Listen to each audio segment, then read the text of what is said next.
안녕하세요.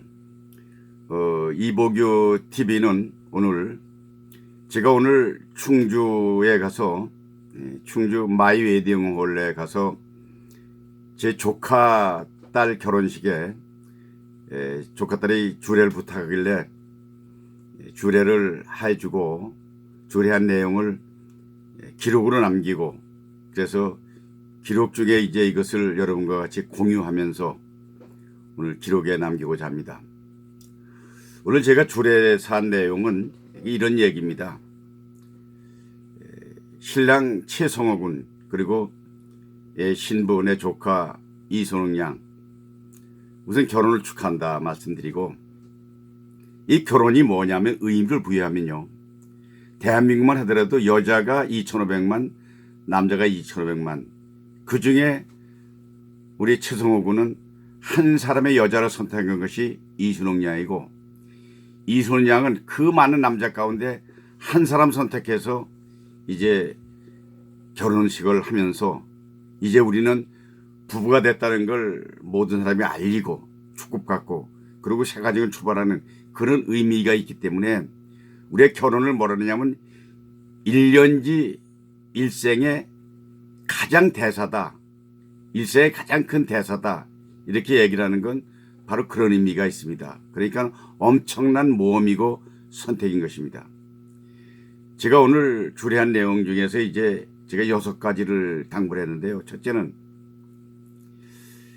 물어봤습니다. 신랑 신부고 어서 처음에 만나느냐 그랬더니 신부가 그러더라고요. 산에서 만났습니다. 그래. 어서 만났더니 간에 이제 사귀면서 이제 프로포즈를 했을 거 아니에요. 프로포즈를 할 때 남자가 했던 여자가 했던 그건 중요하지 않다. 그러나 상대방 프로포즈를 하게 된 마음은 상대가 남과 다른 매력이 있었기 때문에 그 매력 포인트에 끌려서 청혼을 하게 되고, 또 청혼에 응했으면 남자가 먼저 했든 여자가 먼저 했든 간에 응했다면은 그 상대는 남과 다른 매력의 포인트가 있기 때문에 그 첫 번째 선택하게 된 매력의 포인트를 일생 동안 같이 가져가라. 넉넉한 마음씨라고 생각하고 결혼했는데 하고 보니까 아니라든가, 아니면은 아주 예뻐서 했는데 결혼을 나서 그 미모가 사진다거나 안 되잖아요. 그러니까 첫 번에 상대가 나를 선택하게 된 매력 포인트를 일생 동안 지켜가라는 얘기를 들었습니다. 두 번째는 진심으로 사랑하라는 얘기입니다. 사랑이 뭐냐? 사랑은 이제 뭐 여러 가지 말이 있잖아요. 사랑에 대해서는 성경에도 보면 뭐 사랑은 오래 참고 오래 언제하며 뭐 성내지 않고 유익을 굳지 않고 뭐 이런 쭉 사랑에 대한 얘기, 성경에 한 장이 사랑장이라는 게 있습니다. 또 사랑에 대한 얘기는 많이 있잖아요. 그런데 제가 경험한 사랑은 한마디로 말하면 사랑은 내가 상대를 위해 희생하는 것입니다. 옛날 유치원 선생님의 시 가운데 사랑은 받을 때보다 할 때가 더 사랑이 아름답다 그러잖아요. 그런데 사랑은 내가 희생해서 상대방을 그대로 인정하는 것입니다. 그러니까 사랑하게 되면 내가 희생하는 거기 때문에 상대가 잘못할 때도 잘해주는 것, 이게 진정한 사랑이다. 그러니까 잘할 때 잘하는 건 동물도 한다. 누구나 하는 거다. 그런데 사랑이라는 건, 진정한 사랑은 상대가 어렵고 힘들 때 잘해주는 사랑. 남편이 밖에서 힘들어 돌아올 때 격려의 말을 던지는 신부, 신부가 어렵고 고통스러울 때 위로가 해주는 남편, 이것이 진정한 사랑이다. 그 다음에 이제 그 세 번째 제가 강조한 건 서로 신의를 믿어라는 겁니다. 믿어라. 뭘 믿느냐? 그거 물어봤어요. 신랑에게. 신랑 그동안에 사귀던 여자 있었나? 신부도 물론 있었겠지. 미팅도 하고 뭐 여러 가지 하겠지만 학교 다닐 적에. 그러나 일단 오늘부터는 이 세상의 여자는 대한민국에는 우리 최성호 군은 이순옥이 밖에 없다. 이순옥이는 최성호 밖에 없다. 다른 데 엮일 한 길 팔지 말고 한눈 팔지 말고 오직 지금 옆에 있는 그 신랑 신부끼리만 사랑을 나누라. 그리고 절대 나 말고 다른 여자 다른 남자를 생각한다는 건 상상도 하지 말아라. 또 그리고 신뢰를 깨지 말아라. 두 번째 믿는 건 금전관계다. 애정보다 더 중요한 게 금전일 수 있다. 둘 중에 누가 돈을 관리하든 간에 신부가 하든 신랑이 하든 관리하게 되면 일단 맡겼으면 의심하지 말라.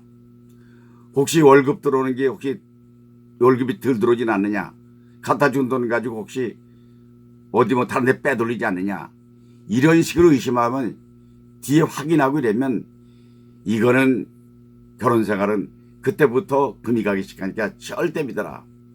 그 다음에 네 번째 강조한 건요, 공부하라.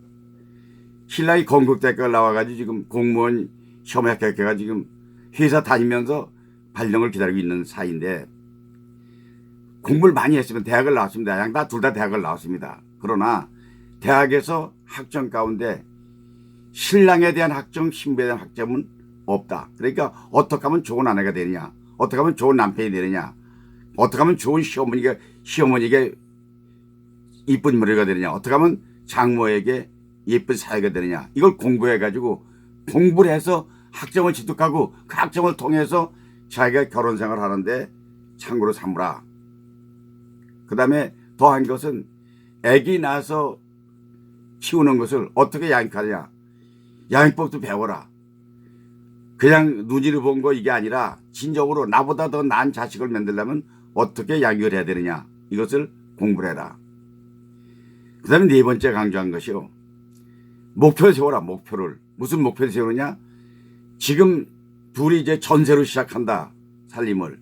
그러면 5년 후에는 내가 내 집을 갖겠다고 하면 그 목표가 동시에 둘이 같아야 되고, 그 목표를 달성하기 위해서는 다른 걸 포기하는 게 많다.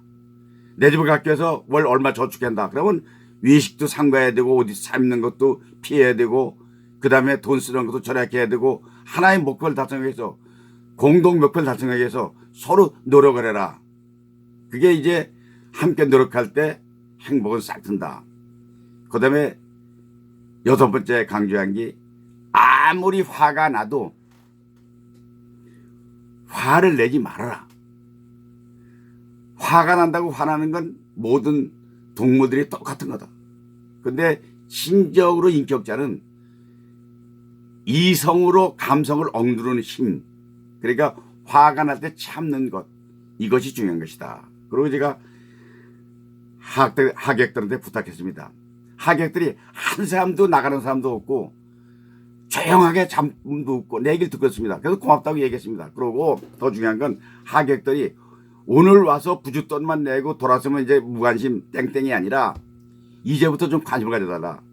혹시라도 언제 아기를 갖났냐, 아기 낳았으면 몇 달 됐느냐, 사는 데는 어디냐, 그리고 괜찮으냐, 관심을 가져줄 때 화분을 옮겨 심으면 화분이 정착할 때까지는 물 주고 옮겨주고 하는 그 역할, 하나의 가정이 탄생했으니까 여기 있는 하객들도 계속 관심을 가져달라 부탁드리고, 제가 덕담으로 세 가지를 얘기했습니다. 절대 이제 부부는 오늘부터 농담이라도 이혼하자는 말을 하지 말라.